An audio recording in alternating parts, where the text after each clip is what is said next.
Salut à tous, on se retrouve pour l'épisode 3369 du Zap Image. On commence aujourd'hui en ce samedi 26 juillet avec des anniversaires et on commence tout d'abord avec le milieu offensif anglais d'Aston Villa. Il s'agit de Morgan Rogers, il fête aujourd'hui ses 23 ans, lui qui avait été buteur, on se souvient, il y a quelques mois face au Paris Saint-Germain au Parc des Princes en Ligue des Champions.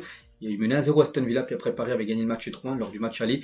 Donc voilà, bon anniversaire à lui, bon anniversaire également à tous les autres joueurs. On continue, on va parler d'une rencontre, c'était un match de pré-saison, c'était entre l'AS Saint-Etienne et l'équipe du Paris FC. Donc une équipe qui monte en Ligue 1 et l'autre qui descend en Ligue 2. Et le Paris FC s'est imposé quand même 3-0 contre Saint-Etienne en match amical, c'était hier. Donc Marchetti doublé et Kebal ont été les buteurs un côté parisien. On continue cette fois-ci avec l'équipe italienne de l'AC Milan et c'est officiel, l'AC Milan présente son nouveau troisième maillot, donc ça sera un maillot de couleur jaune, le troisième maillot pour l'équipe milanaise, toujours avec les maillots de foot. Là c'est pas officiel, donc concernant Milan c'est fait, mais ça devrait être ça, parce que ça a fuité, le nouveau troisième maillot du PSG devrait être de couleur rouge pour la saison prochaine, et toujours avec les maillots aussi, c'est pas encore officiel, mais ça devrait être celui-là aussi. Donc le futur maillot extérieur du Barça cette saison devrait ressembler à ça, un maillot de couleur beige, avec le lecteur bien sûr Spotify. Voilà, il y aura aussi bien sûr l'écusson et au lieu que ce soit Nike, ça sera un autre logo et short et chaussettes de couleur noire. Voilà pour le futur maillot extérieur du FC Barcelone qui sera dévoilé là dans quelques jours. Et toujours tiens, avec les maillots de foot, on va parler de Manchester City avec leur équipementier Puma. Et c'est le jackpot. Le contrat de Manchester City avec Puma est passé de 75 millions d'euros par an à plus de 115 millions d'euros. Une grosse plus-value, enfin une grosse augmentation on va dire. Donc avec la renégociation récente, la marque est en concurrence avec Adidas et Nike. C'est pour ça que City on dit soit on passe avec Adidas, soit on passe avec Nike si vous nous augmentez pas. Donc Puma a du coup augmenté de plus de quasiment 40 millions d'euros leur ancienne offre pour sponsoriser bien sûr le maillot de Manchester City. On continue cette fois-ci avec Cristiano Ronaldo et sur son compte Instagram, ça y est, Ronaldo les gars, il dit que ça y est, il est en mode pré-saison. Ça commence maintenant, les yeux tournés vers l'avenir, on est à fond dedans. À 40 ans, CR7 démarre peut-être la dernière saison de sa carrière. Peut-être, on ne sait pas si après il va continuer sa carrière de footballeur, mais en tout cas il a partagé quelques photos du côté bien sûr du centre d'entraînement actuellement d'Al Nassr, parce qu'actuellement ils sont en pré-saison en Autriche. Ils joueront même un match amical mercredi prochain face à Toulouse.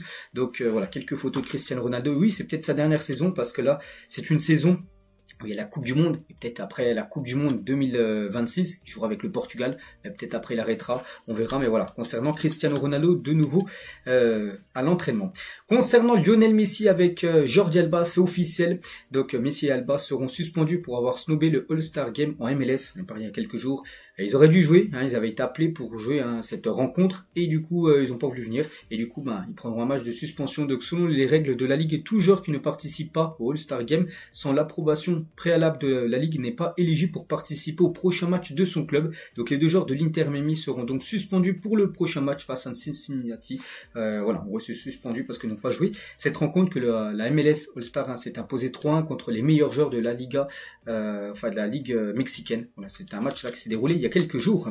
Des nouvelles également de Hugo Ekitike qui est arrivé à Hong Kong avec son nouveau club de Liverpool. Voilà, c'est une photo du nouveau joueur bien sûr des Reds et une photo aussi des deux recrues les plus chères de l'histoire de Liverpool. Ils ont été recrutés sur ce mercato là avec 3 ou 4 semaines d'intervalle. Donc Florian Wirtz, c'est bien sûr Hugo Ekitike. Et toujours avec Hugo Ekitike a hâte de commencer son aventure avec Liverpool et de jouer à Anfield. Il a dit: je me sens comme un enfant ici, j'ai toujours rêvé de jouer en première ligue et être à Liverpool. C'est un sentiment spécial pour moi et Anfield c'est fou là-bas, je n'imagine pas quelle sensation je vais avoir lorsque je marquerai un but. J'ai hâte d'y jouer. Voilà, quelques déclarations bien sûr d'Hugo Ekitike et j'ai hâte d'être sur le terrain et de jouer pour cet immense club. Donc Hugo Ekitike qui répond à Konaté et en anglais. Voilà, il parle très bien anglais. Déjà Hugo Ekitike.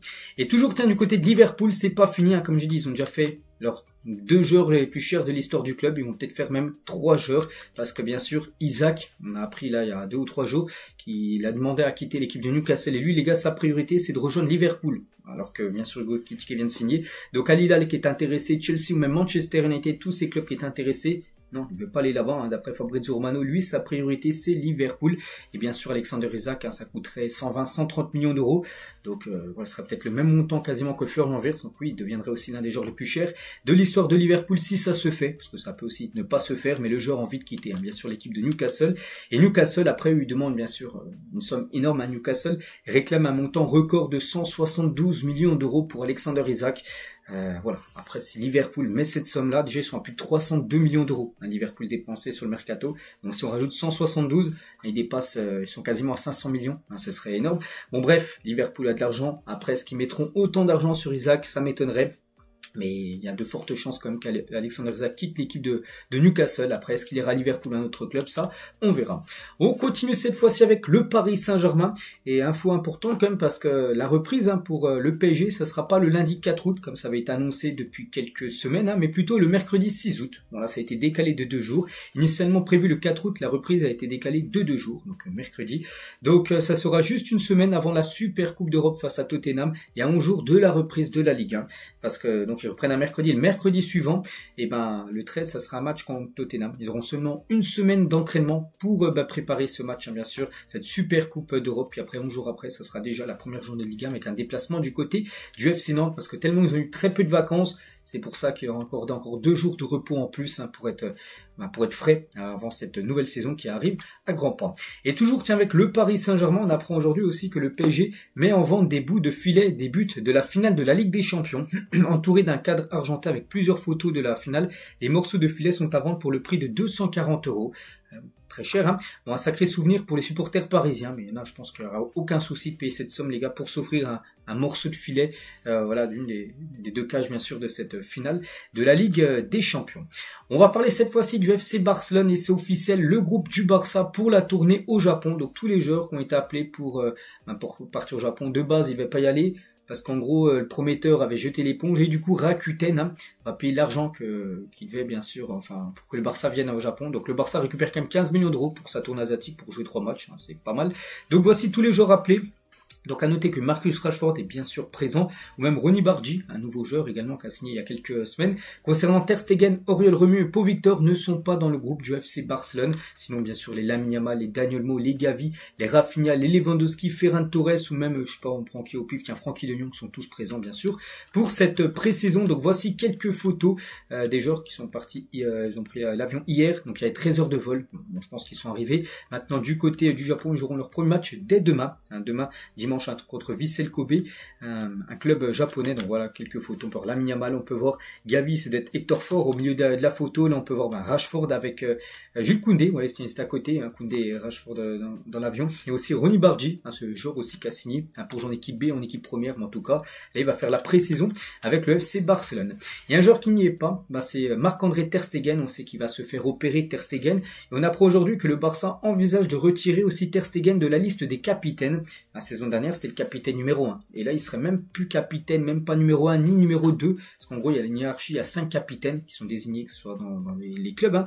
Donc là, il serait même pas dans le top 5, en gros. Il serait en gros retiré des capitaines, tout simplement. Marc-André Ter Stegen. Et toujours avec le FC Barcelone, Hansi Flick a revu aussi le code de conduite du Barça. L'entraîneur allemand souhaite que son effectif ait 100% la tête au football et souhaite réduire la surexposition médiatique des joueurs. Les différents événements commerciaux ou célébrations seront menés avec plus de discrétion, loin des projecteurs et à condition qu'ils ne perturbent pas le quotidien programmé dans la première équipe. En gros, ça c'est quoi cette nouvelle qui prend? En gros, c'est par rapport à l'anniversaire de Lamine Yamal. C'était il y a 2 semaines. Il a fêté bien sûr ses 18 ans, puis on sait, ça a beaucoup fait parler. Et du coup, il veut plus ça là. Il veut plus, dans la saison, en gros, qu'il y ait une tempête médiatique sur un de ses joueurs, par rapport à des fêtes qui n'ont rien à voir avec le football. Donc voilà, en gros, ce qu'a demandé Hansi Flick, bien sûr, s'il peut avoir des fêtes, mais pendant les vacances, mais pas pendant une saison de foot. Toujours avec le FC Barcelone, on va parler aussi de Jules Koundé. On apprend, d'après l'équipe, que Jules Koundé va prolonger son contrat avec le Barça jusqu'en juin 2030. Actuellement, il a un contrat jusqu'en 2027, encore 2 ans, mais il va prolonger de 3 nouvelles années. Et nouveau contrat, du coup, jusqu'en 2030 avec une augmentation de salaire pour Jules Koundé, officialisation imminente. Avec le Barça a prolongé pas mal de joueurs. Il y a eu Lamine Yamal qui a prolongé récemment, il y a eu Araujo, il y a eu Gavi, il y a eu Pedri. Il a joué Rafinha aussi, donc Jules Koundé devrait également prolonger de 3 saisons du côté du Barça. Et Koundé, sait comment s'occuper pendant ces 12 heures d'avion de Barcelone au Japon. Il a dit 12 heures de voyage jusqu'au Japon, mais la trilogie du Seigneur des Anneaux devra arranger ça. Donc en gros, il s'est mis tous les Seigneurs des Anneaux pour que le vol passe mieux, bien sûr, pour aller jouer cette pré-saison. Toujours du côté du FC Barcelone, Juan Laporta, le président aussi, revient sur la piste Luis Diaz. On sait que c'était un joueur que le Barça voulait. Bon, de base, il voulait Nico Williams, hein, c'était la priorité numéro 1. Après, il y a eu Luis Diaz, période de Luis Diaz, il n'est pas venu. Il a dit Juan Laporta, donc il y avait plusieurs options, donc Nico Williams, Luis Diaz et Rashford. Donc je suis très heureux car nous avons finalement retenu celle qui me plaisait le plus. Voilà, pour Juan Laporta, c'est Marcus Rashford qui l'intéressait le plus. Peut-être il dit ça parce que maintenant Rashford est là, mais je pense que à choisir entre les trois, je pense qu'il aurait préféré comme Nico Williams. Bon bref, il a dit c'est vrai que j'appréciais aussi beaucoup Luis Diaz, un joueur très complet mais compte tenu de sa situation avec Liverpool, qui m'en a une grosse somme pour le lâcher, avec un Liverpool très ferme, c'était compliqué, même si je suis reconnaissant vers le joueur d'avoir toujours voulu venir, parce que lui les gars avait envie de venir du côté du Barça. C'est surtout on va dire Liverpool qui a quasiment bloqué son transfert du côté de l'Espagne. Et toujours du côté du FC Barcelone, on apprend également un départ, voilà, c'est officiel. Donc Pau Victor quitte le FC Barcelone et s'engage à Braga. Donc Pau Victor, c'est un jeune attaquant, il avait joué quelques fois la saison dernière quand Lewandowski n'était pas là, mais même quand Lewandowski n'était pas là, c'était souvent Ferran Torres qui le remplaçait. Il avait joué quelques rencontres titulaires. Donc voilà, il quitte le Barça parce qu'il sait qu'il aura peu de temps de jeu encore dans le futur et rejoint le Portugal, montant du transfert 15 millions d'euros que récupère l'équipe du FC Barcelone. Et toujours avec le Barça, parce que j'ai groupé les infos sur le FC Barcelone, donc sans la Masia, le FC Barcelone aurait peut-être disparu. C'est Laurent Blanc qui encense la formation du Barça, mais pas que Laurent Blanc a déjà joué, je crois, dans le passé du côté de Barcelone. Il a dit ce sont les jeunes qui ont sauvé le club, donc Lamine Yamal, Pedri, Gavi, tous ces jeunes joueurs en gros. Il a dit avec les jeunes qui sortent, le FC Barcelone sera à nouveau un grand club, bien sûr, parce que le poumon, le poumon du FC Barcelone, c'est la Masia, le meilleur centre de formation du monde. Quand on voit tous les joueurs qui sortent de ce centre de formation, et voilà, il sait, Laurent Blanc, il lui dit en gros que voilà, l'avenir du Barça est en sécurité avec tous ces talents qui sortent du centre de formation. Toujours tiens en Espagne, on va parler du Barça, du Real et de l'Atlético, donc les trois équipes qui ont le plus de chances comme de remporter la Liga saison prochaine, et l'équipe favorite, on peut voir que, donc, je sais pas si vous comprenez tout, mais avec moins 125, plus 120 et plus 800, et ce serait le Real Madrid. Actuellement, d'après les bookmakers, c'est l'équipe qui a le plus de chances de gagner la Liga saison prochaine, avec bien sûr le Barça en deuxième position et l'Atlético en troisième position par rapport à gagner la Liga saison prochaine. Donc la vérité, vous savez, se passe sur le terrain. On continue avec Mitchell Baker, donc joueur de Lille, et gros problème, gros coup dur pour lui et le LOSC, parce que les victimes d'une rupture du ligament croisé, il s'est fait cette terrible blessure à l'entraînement. Donc l'ancien doc s'est gravement blessé au genou droit à l'entraînement avec l'Atalanta ce jeudi, c'est qui joue à l'Atalanta maintenant. Donc opération prévue dans les prochains jours, voilà pour Baker. Donc voilà, un ligament croisé, c'est quasiment du 1 an d'indisponibilité. Donc là, il venait seulement de reprendre l'entraînement, donc il devrait le payer toute la saison prochaine. Grosse force à lui. Lucas Paqueta devrait être blanchi. Le milieu de West Ham est proche d'être innocenté dans l'affaire des paris truqués. On en avait beaucoup parlé, bon c'était il y a plusieurs mois. Il avait été suspendu, puis du coup il devrait être blanchi. Pas trop ce qui s'est passé, bon tant mieux on va dire pour l'ancien joueur de Lyon. La Fédération Française de Football va fermer sa plateforme FFF TV, donc lancée il y a 5 ans. Elle diffusait des matchs de National, donc 3e division française, et de D1 Arkema et de Futsal. Et en gros elle va fermer cette plateforme FFF TV. Donc audience trop faible, un coût trop élevé, clap de fin, donc le 1er août prochain. Certains matchs resteront encore visibles sur YouTube, mais par exemple... Donc il regarde beaucoup Dijon, je regardais souvent sur cette plateforme les matchs de Dijon National, et du coup cette plateforme va fermer. Ça c'est pas super. On continue cette fois-ci avec Victor Gyökeres. Ça y est, Gyökeres du côté d'Arsenal, c'est imminent, ça devrait être officiel aujourd'hui. Pourquoi? Parce qu'on voit Gyökeres avec son agent dans un avion, donc direction Londres, pour aller signer du côté d'Arsenal. Donc Gyökeres et son agent sont en direction de Londres, donc l'attaquant suédois passera sa visite médicale avec Arsenal dans la foulée. Donc si tout est ok, on pense que voilà, ça sera officiel dans le week-end. Les détails de l'opération de Victor Gyökeres à Arsenal, donc ce serait 63 millions d'euros. Enfin 63,5 millions pour être exact, fixe. Il y aura un bonus de 10 millions, donc ça montera à 73 millions d'euros avec les bonus. Donc il y a plusieurs après bonus, donc 1,25 million de 20 matchs joués par l'attaquant suédois jusqu'à la limite de 5 millions. Donc s'il joue 20 matchs, il y a 1,25 million d'euros en bonus. S'il joue encore 20 matchs en plus, donc à chaque fois ça monte de 1,25 million jusqu'à une date, une somme max de 5 millions, et aussi 500 000 euros pour 20 buts et passes D, jusqu'à une limite de 1 million s'il atteint les 40 buts et passes D la saison prochaine. Donc 1 million aussi pour chaque qualification Ligue des Champions jusqu'à une limite de 4 millions. Voici les bonus, en gros les bonus de 10 millions c'est ça, en gros. Voilà, que pourrait récupérer également l'équipe du Sporting s'il atteint tout ça. Victor Gyökeres, mais voilà, son arrivée à Arsenal est totalement imminente. Et il devrait porter le numéro 14. Voilà, le 14 dans le dos, normalement, l'ancien numéro de Thierry Henry. On se souvient, les gars, il y a quelques jours, Rashford a pris le 14 du côté du Barça parce que son idole, c'est Henry. Et ben, Gyökeres, c'est pareil, il va prendre le numéro 14 par rapport à Thierry Henry. Toujours avec Arsenal, c'est pas fini. On apprend également que Eze est la nouvelle priorité d'Arsenal, vu que c'était Gyökeres, ils ont travaillé depuis pas mal de semaines, voire pas mal de mois sur Gyökeres, et là on pense que ça va se faire certainement dans les prochaines heures, et maintenant leur priorité c'est Eze. Le club londonien veut accélérer pour l'ailier de Crystal Palace après l'arrivée de Victor Gyökeres. Eze rêve de rejoindre les Gunners qui espèrent boucler l'affaire autour des 70 millions d'euros, donc ils en posent 73 sur Gyökeres, et pour en poser 70 là sur Eze, à plus de 140 millions d'euros. Donc un échange aussi avec Reiss Nelson est envisagé, ou aussi bien Arsenal du coup devrait débourser comme de l'argent, plus un joueur pour s'offrir le joueur sous-côté Eze, un joueur, très bon joueur même de Crystal Palace. Toujours avec Arsenal, on parlait aussi beaucoup de Rodrigo, on apprend maintenant que Rodrigo c'est fini. Voilà, avec l'arrivée de Gyökeres Eze, enfin peut-être Eze. Donc Arsenal refuse les exigences salariales aussi du camp Rodrigo. Les Gunners ont clairement fait savoir qu'ils ne comptent pas s'aligner sur les demandes élevées de l'entourage du Brésilien, parce que Rodrigo, voilà, qui est prêt à partir quand même du Real Madrid, et voilà, il demandait, enfin c'est pas lui, mais ses agents demandaient un énorme salaire pour le joueur. Arsenal n'est pas du tout ok pour donner le salaire voulu par le clan Rodrigo, et du coup, on peut dire qu'Arsenal jette l'éponge concernant le Brésilien Rodrigo. On continue avec des infos officielles. C'est Andrea Pirlo, ancien très grand joueur, bien sûr, italien. En tout cas, il est le nouveau coach de United FC. Donc, c'est une équipe aux Émirats Arabes Unis. C'est que sa carrière d'entraîneur a un peu du mal à décoller. Il avait entraîné, la Juve, il avait floppé. Karagümrük, donc une équipe turque, et aussi la Sampdoria. Chaque fois où il est passé, ça a été compliqué. Donc là, il va essayer du côté de United FC, où on pense qu'il va toucher un beau chèque. Donc bonne chance, Andrea Pirlo. C'est officiel également concernant le champion du monde argentin, Rodrigo de Paul, qu'on a beaucoup parlé ces derniers jours, qu'il allait peut-être partir aux États-Unis. Déjà, une chose qu'on sait, c'est qu'il quitte l'Atlético Madrid. C'est officiel. Prochaine destination, l'Inter Miami. On a appris hier hier soir, aux alentours des 20h, et dans la nuit, je me suis levé ce matin, j'ai pu voir l'officialisation, en gros, de Rodrigo de Paul qui quitte l'Atlético Madrid et s'engage, du coup, en faveur de l'Inter Miami. Montant du transfert, ça s'élève à plus de 15 millions d'euros que débourse l'équipe de Miami à l'Atlético pour s'offrir Rodrigo de Paul. Donc voilà, il portera le numéro 7 du côté de l'équipe de Miami, et surtout, il peut retrouver des joueurs qu'il connaît très bien. Léo Messi, bien sûr, on sait qu'il est très grand ami avec Lionel Messi. Mascherano aussi, qu'il connaît bien. Luis Suarez, peut-être qu'il avait pu jouer avec lui à l'Atlético à Madrid à l'époque, mais voilà. Lui, en tout cas, débarque officiellement du côté du championnat américain. Officiel également, c'est Jordan Verretou, donc joueur de Lyon, ancien joueur de l'OM. Et il quitte Lyon, il quitte la France et signe du côté de Al Arabi dans le championnat qatari. De contrat de 2 ans, montant du transfert 500 000 euros que récupère l'Olympique lyonnais. Toujours avec Lyon, cette fois-ci, une arrivée, c'est Ruben Kluivert qui signe à Lyon jusqu'en 2030. Lui aussi, j'en ai parlé hier, j'ai dit que l'un des fils de Patrick Kluivert avait certainement débarqué à Lyon. C'est fait. Montant environ 3 millions d'euros. Donc lui, c'est un défenseur central. Ruben Kluivert.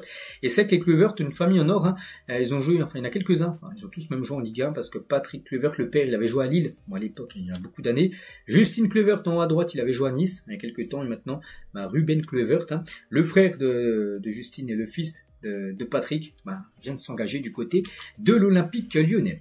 Hier, les gars, je sais pas si vous vous souvenez, j'ai parlé de ce joueur-là, João Mario quitte le FC Porto et signe officiellement à la Juventus Turin. Et dans l'autre il y a eu un transfert, en gros, il y a eu un joueur de la Juve qui est parti à Porto, c'est lui dans l'autre sens, donc Alberto Costa quitte la Juve et rejoint le FC Porto. Donc c'est un rêve qui devient réalité pour le latéral qui supporte le FC Porto depuis tout petit. Donc voilà, il rejoint son club de rêve, en gros, l'équipe portugaise de Porto.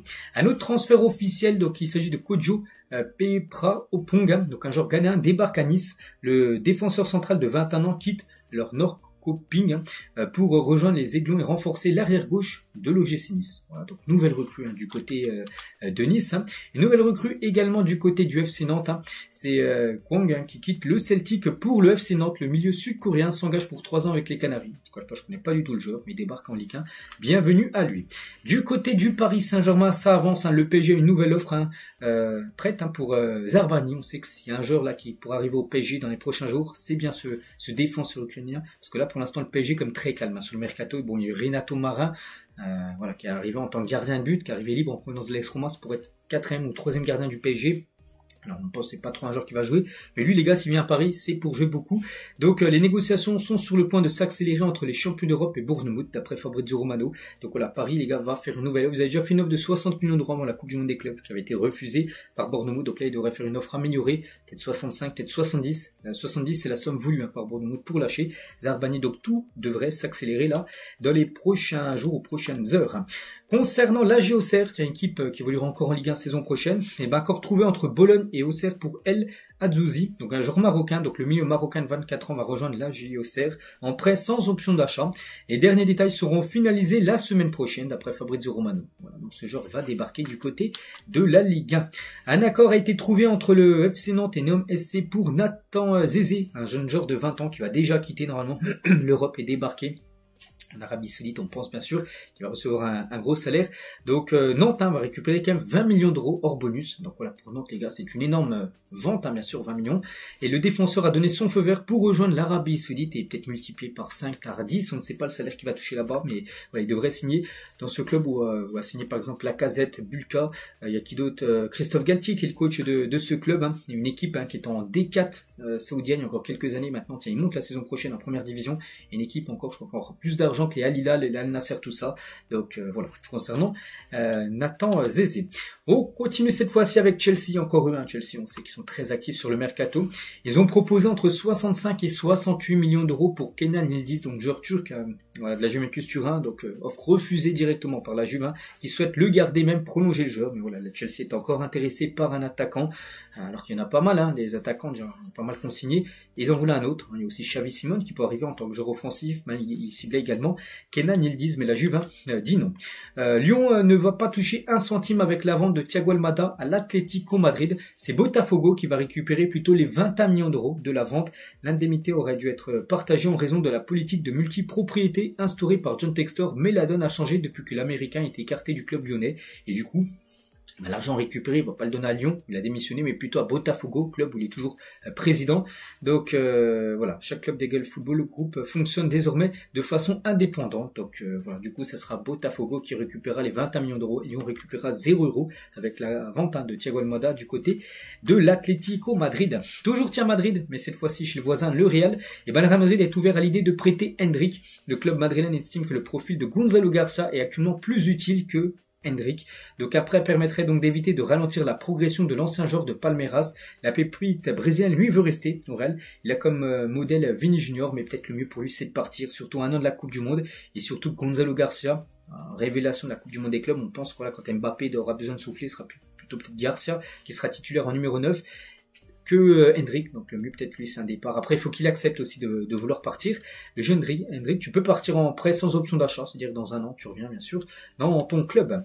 Le Los Angeles FC a fait une offre de 17 millions d'euros à Tottenham pour Hugh Minson. On sait que c'est un joueur qui a gagné il y a quelques semaines son premier trophée chez les Spurs, et il pourrait peut-être finir sa carrière à Tottenham avec ce trophée, parce qu'il pourrait peut-être aller aux États-Unis du côté de Los Angeles. Hugh Minson. Strasbourg lâche 20 millions d'euros pour Joaquin Panicelli. Donc accord total avec Alaves trouvé. L'attaquant de 22 ans a marqué 21 buts en D2 espagnol la saison dernière. Un joueur que peu de personnes connaissent. Il pourrait débarquer du côté de Strasbourg. C'est un joueur voilà, qui a marqué quand même pas mal de buts. C'est pas mal, 21 buts quand même en deuxième division espagnole.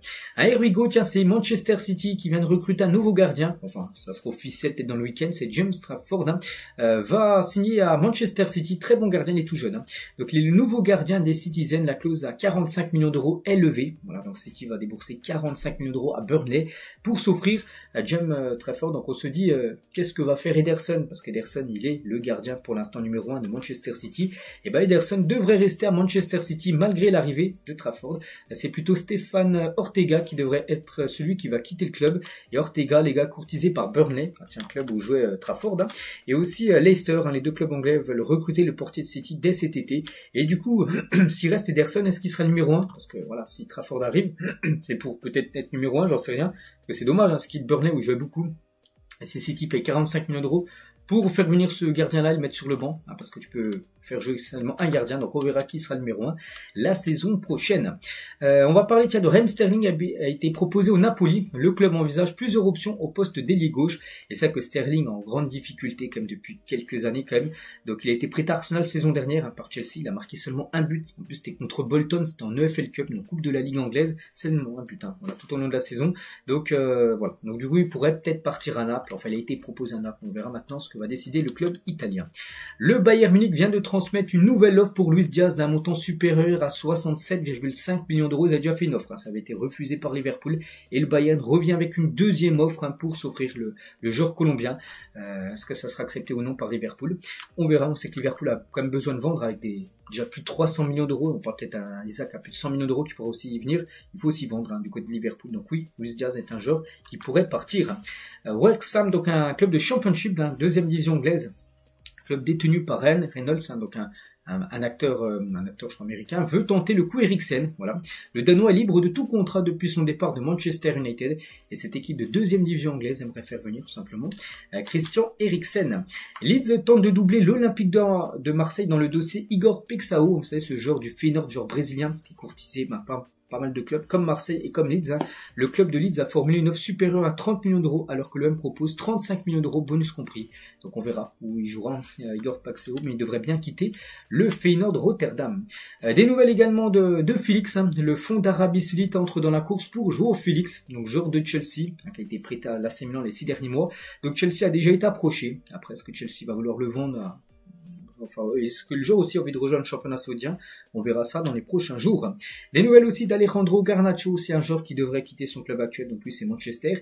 Donc il veut quitter Manchester, mais il souhaiterait rester en première ligue. Il préfère quitter Manchester pour un club anglais qui joue la Ligue des Champions. Bon après il n'y en a pas 50 hein, qui jouent la Ligue des Champions, donc il y en a quand même 6 hein.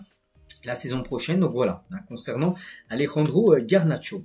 Le LOSC ne s'opposera pas à une vente de Lucas Chevalier en cas d'offre de 40 millions d'euros. Le joueur ne partirait qu'en cas de projet intéressant. On apprend beaucoup hein, qu'il pourrait être le remplaçant de Donnarumma. Si Donnarumma venait à quitter le PSG, et ben Chevalier serait le gardien le mieux placé pour tout simplement prendre la place de numéro 1 du côté de Paris. Toujours avec les gardiens de but, on va parler aussi de Vanja, Milinkovic et Savic dit oui au Napoli. Donc le gardien du Torino devrait débarquer du côté de Naples, un accord verbal trouvé entre Naples et le Torino pour le transfert du gardien serbe. Le deal est bouclé pour 21 millions d'euros payés sur 4 ans. Donc voilà, ça peut se faire aussi, là c'est imminent, ce transfert-là, il devrait devenir le nouveau gardien numéro 1 du côté du Napoli. Des nouvelles également de Anthony, 2 clubs saoudiens envisagent un transfert pour Anthony, hein, toujours joueur de Manchester United, mais joueur que le Betis souhaitait conserver, lui aussi aurait voulu rester au Betis, mais le problème c'est qu'il faut le payer, hein, il faut l'acheter le joueur, donc du côté de l'Arabie Saoudite il n'y a pas de souci, hein, il pourrait le faire venir. Après est-ce que le joueur a envie de jouer là-bas, on verra. Newcastle accélère pour Benjamin Sesko, donc des discussions concrètes sont en cours avec le clan du joueur depuis plusieurs jours. Donc Leipzig n'a encore reçu aucune offre officielle, mais attend entre 80 et 100 millions d'euros pour lâcher Sesko et pour être le grand remplaçant d'Alexander Isak en cas de départ d'Isak. On sait que Isak a demandé à quitter l'équipe de Newcastle. Thomas Lemar lui pourrait rebondir à Girona. Le club catalan discute avec l'Atlético pour un prêt sec du champion du monde 2018, hein, qui joue plus du tout à l'Atlético. Donc d'autres clubs espagnols sont également intéressés comme le Rayo Vallecano, Osasuna et le Celta Vigo. Donc il devrait bien partir de l'Atlético mais rester en Liga la saison prochaine. Thomas Lemar. Accord entre l'AS Roma et Toulouse hein, pour Abdulhamid. Donc ce joueur de l'AS Roma devrait filer du côté de Toulouse. L'international saoudien va être prêté au TFC pour la nouvelle saison. Vini n'aura pas le même salaire que Mbappé au Real Madrid. Le club lui laisse encore un an pour progresser, passer un cap où il sera placé sur la liste des transferts. Vini Junior encore un contrat jusqu'en 2028 hein, du côté du Real. Mais lui, en gros, il voulait, enfin, c'est pas qu'il voulait prolonger, mais le Real Madrid lui a proposé de prolonger. Et lui, il a dit non. Il veut le même salaire qu'Mbappé, mais non. Il touchera pas autant que Kylian Mbappé. Et surtout, il doit progresser. Voilà, d'après ce qu'on peut voir. Sinon, il pourrait être vendu l'été prochain. Vini Junior. Et on finit avec lui aujourd'hui. Donc voilà, les gars, tout ce qu'il y avait à dire. J'espère que ça vous a plu. Donc nous, on se retrouve demain. Bien sûr, demain dimanche. Hein. Pour le prochain numéro, je vous souhaite une très bonne journée et à demain.